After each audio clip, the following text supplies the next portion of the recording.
Hey there, bums. So this is Scott here. This is video number 1, and if you look at your screen, you can obviously see that it's the LVO 2019 final results for Age of Sigmar. And yeah, let's get ahead and start. So Las Vegas Open 2019. We are in the second edition of Warhammer Age of Sigmar, so we have had a smashing 3 days of Warhammer Age of Sigmar at the Las Vegas Open. If you don't know too much about the Las Vegas Open, then why are you watching this video? You're supposed to be a competitive player. That's what this channel's for. So if you're very casual friendly, then obviously the most smash face list might not be for you. But anyways, Las Vegas Open is one of the most competitive opens for Warhammer. So you can bet that these lists will be of a higher caliber and quality, and maybe even the highest level. Though we will have some tournaments later on after this tournament that will also have a higher caliber of lists. But anyways, let's see. We have 125 players. I think that's probably one of the most you'll ever see at an Age of Sigmar event all in one spot. I think there may have been bigger before, but I can't quite remember, nor does it really matter if there was. But anyways, my LVO, let's see, for more LVO coverage you can check out, okay, blah, blah, blah, blah, blah, blah, blah. I just want to analyze, because I am the analytical bum. I mean, look at my room, look at me, right? I just want to see the list. Okay. We have the top 8 shootout up here, the round 6, 7, and 8. As you know, Bill Souza, we've seen his name a few times as one with Flesh Eater Courts. If you don't have this app, go ahead and get this app. That way you can continuously see, about the burp here, so you can continuously see different lists as time goes on. You can just keep looking at them by filtering. And you could also see Bill Souza if you just type in his name. You can see all the other things he's done. And same thing with Andrew Stanford, whatever. He's a really big player of this game as well. And he did play a lot of Stormcast Eternals, and his list is very similar to the other Stormcast Eternal lists they've been playing. You know, basically Giant Dragon and all that. And then we have another Stormcast Eternals, Idnith, Grand Host of Nagash. I think that one. It's either that one or the other one that will surprise you on the actual list itself. And then once we get down here, we could probably care less, though we can analyze these as well in terms of metagame. But he did break it down, which is really nice, into a document, either Excel spreadsheet or Google Doc here.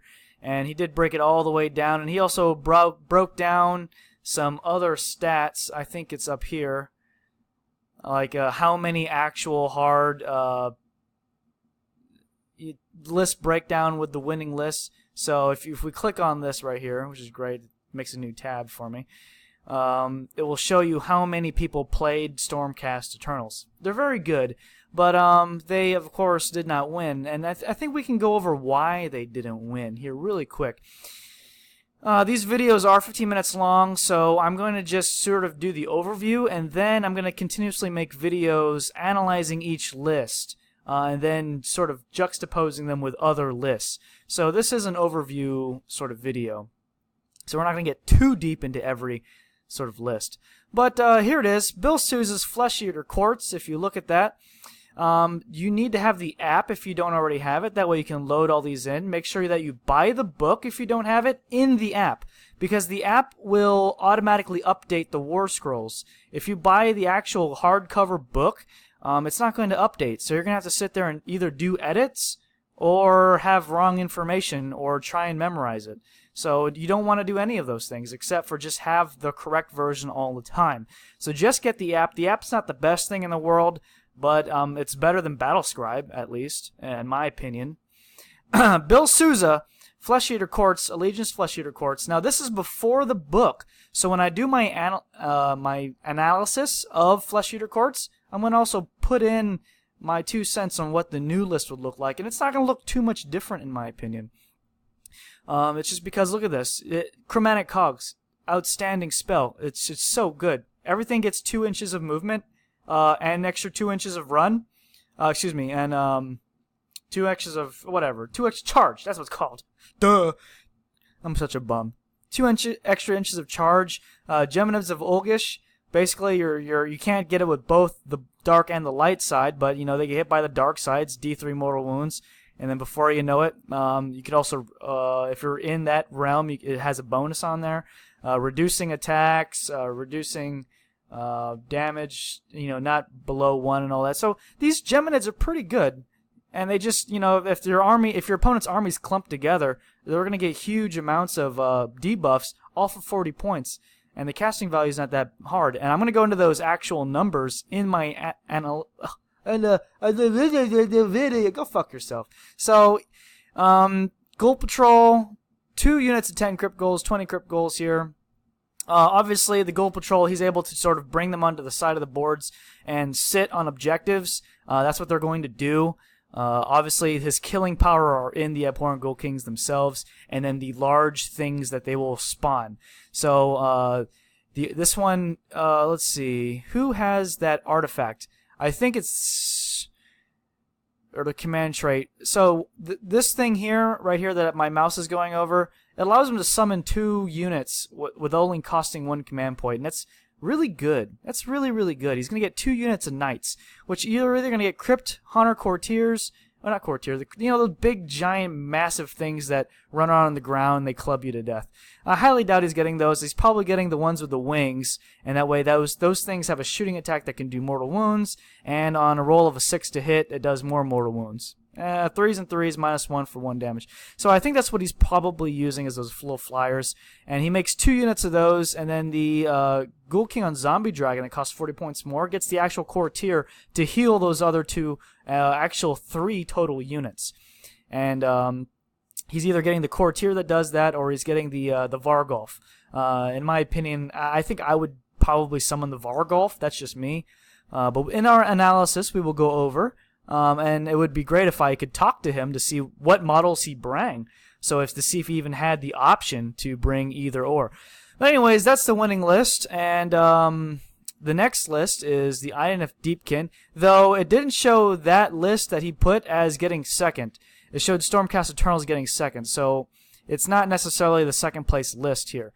But as you can tell, we've seen a list like this before. Basically, a mix between the defensive and offensive eels. And then playing some dudes. And, yeah. And he's got the Malevolent Storm. It's only 20 points. I mean, that's what... These endless spells are so good. They're just cheap. They're so cheap and they do damage. So, I mean, why not throw it in there? He doesn't have any, like, cogs or the Geminids, which is interesting.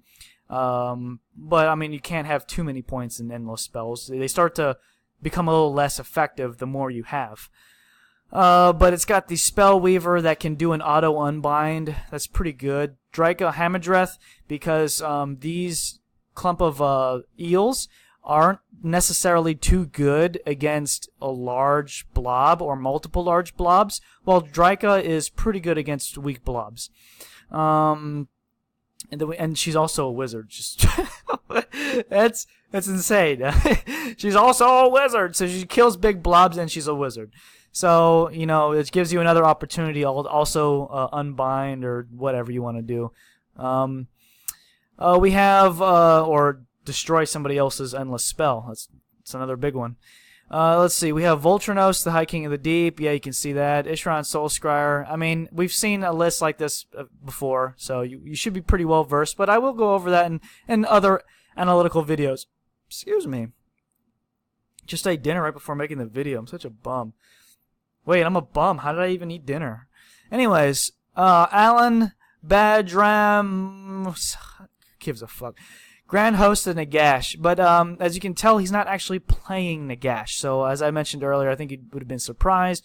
Though we have seen other lists like this. He's playing Arkan, the Black Mortarch of Sacrament. I do want to make an analytical video of this because he went Grand Host of Nagash, but didn't play Nagash. You know, it's like, well, couldn't you just gone the Host of Sacrament, right? Well, then I'll go into the reasons why. If you already know, then just skip the fucking video. I don't care. Vampire Lord on Zombie Dragon is in this list. Very good. And Prince Vordry, that dude is a freaking house. So he's killing things with that. Dire Wolves, it looks like just minimum backline, or not backline, just as cheap battle line as possible. I'm not a big fan of those types of things. I'd rather spend extra points to have larger blobs, but I mean, they work. They worked for him. He went pretty far. So we're going to go and do an analyzation of why they worked. And then a big blob of Grimghast Reapers. They're 1 wound models, so a Dryka could be pretty good against them, wink wink.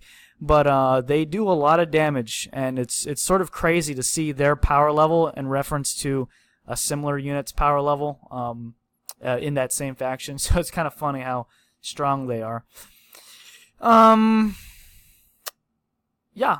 Look, it shows you the wounds. 104 wounds. Not too many wounds, really, because 360 points in 1 wound models. We got the Legions of Sacrament. Oh, did I just say Legion Host of Sacrament? Obviously, Legions of Sacrament is what I meant. Roger Barker, so it's a very standard list. You can see the power in the list, honestly. You got Archon, obviously, very good. Necromancer, very normal. Guardian of Souls, Immortality Glass, that is a little specialty, a little. We got the Lord Executioner. We got Chainrasp Port as the battle line with 2 Dire Wolves. But we have 3 giant blobs of Grimghast Reapers. And that's a lot of killing. And in some cases, that's a lot of being killed. So Dryka would have obviously had a lot of fun fighting these. But obviously her attack of destroying blobs is not a very long range. So she could get alpha striked after wiping something else. But she would probably get that kill before she got killed, which is very good, very good.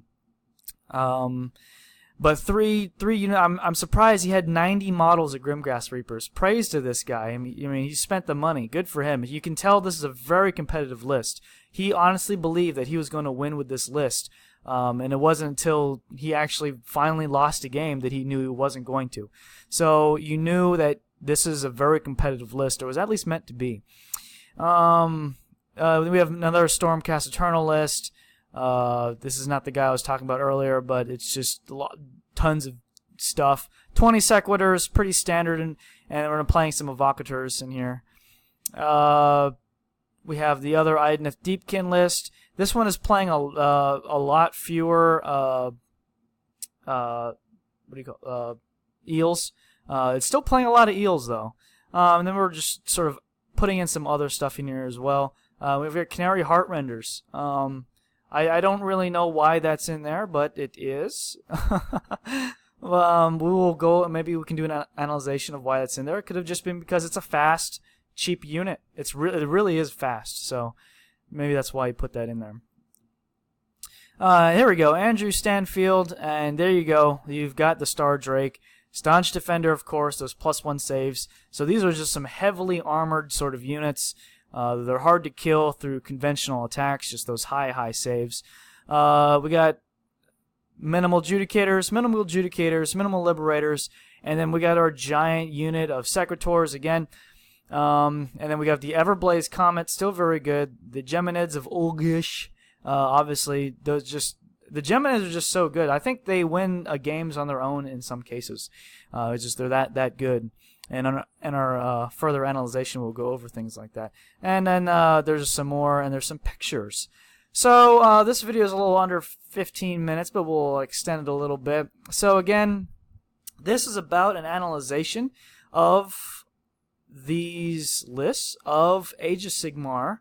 And I think there's not too many people out there doing these types of things. And I do like to just talk. I sit in my room, and I hover, and I lurk. And it's time that I've come out and tell you some of my thoughts.